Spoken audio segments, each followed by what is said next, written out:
الحلقة الأستاذ عبد الوهاب بلال الذي ألف كتابا عن مقام اللامي بعنوان النغم المبتكر في الموسيقى العربية، وعد هذا الجهد نقلة فنية لأنه أرخ ونظر موسيقيا هذا المقام، فأصبح سلم موسيقيا يضاف إلى السلالم الموسيقية الأخرى. والأستاذ عبد الوهاب مدرس في معهد الدراسات النغمية وفي معهد الفنون الجميلة، ويعتبر من الأوائل الذين كتبوا في مجال النقد الموسيقي والبحث الموسيقي. أستاذ عبد الوهاب، أرحب بك في هذا اللقاء، وأرجو أن توضح للمشاهدين الكرام الخلاصة التي خرجت بها بعد تنظيرك لمقام اللامي. الحقيقة اللي جذبني إلى تدوين هذا المقام هو أنه أولا يتميز بصفة خاصة بروحيته العراقية الأصيلة، وهذه الروحية ما نجدها بأي مقام آخر مثل ما نجدها بمقام اللامي. فلذلك في البداية قمت بإعداد دراسة مبسطة عن المقام ونشرتها في جريدة الأخبار البغدادية في أوائل الستينات. ثم عندما انعقد مؤتمر 1964 للموسيقى في بغداد وهو المؤتمر الثاني، كلفت من قبل الوزارة بإعداد دراسة عن هذا المقام باعتباره عراقي وجديد في الموسيقى العراقية. وفعلا أعددت هذه الدراسة اللي نشرت في كتيب بعنوان النغم المبتكر في الموسيقى العراقية.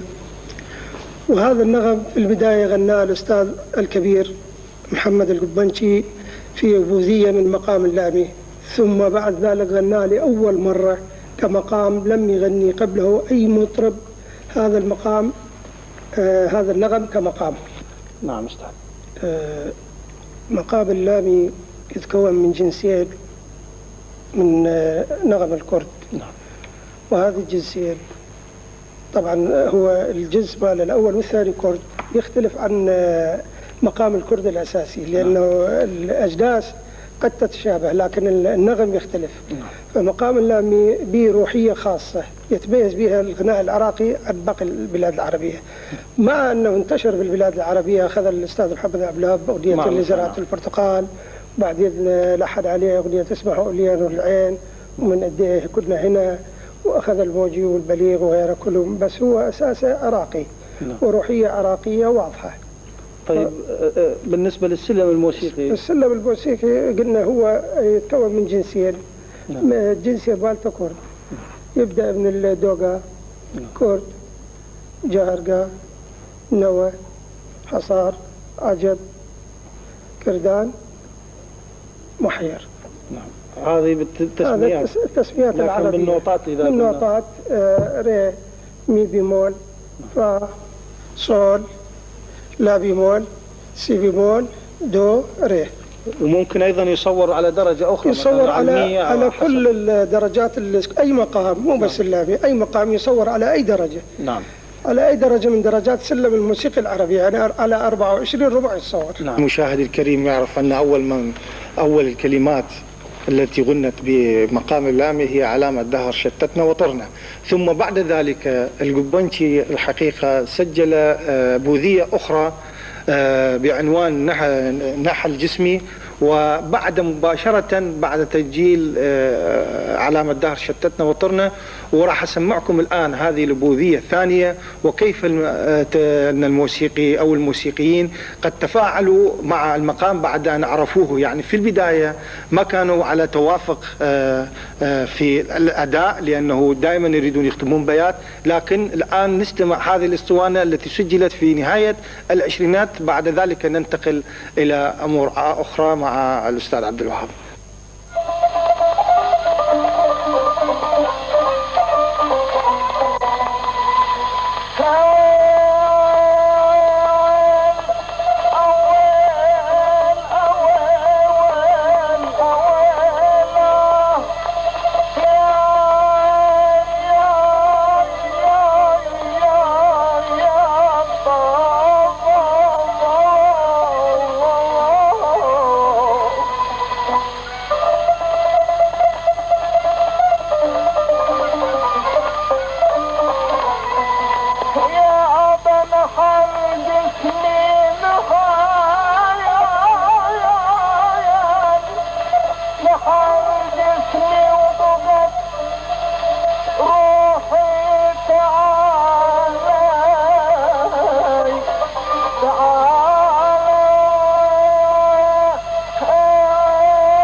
طيب أستاذ، أنا أشكرك في هذا اللقاء وأتمنى أن نلتقي معك في لقاءات أخرى، وأرجو لك الموفقية في بحوثك الموسيقية.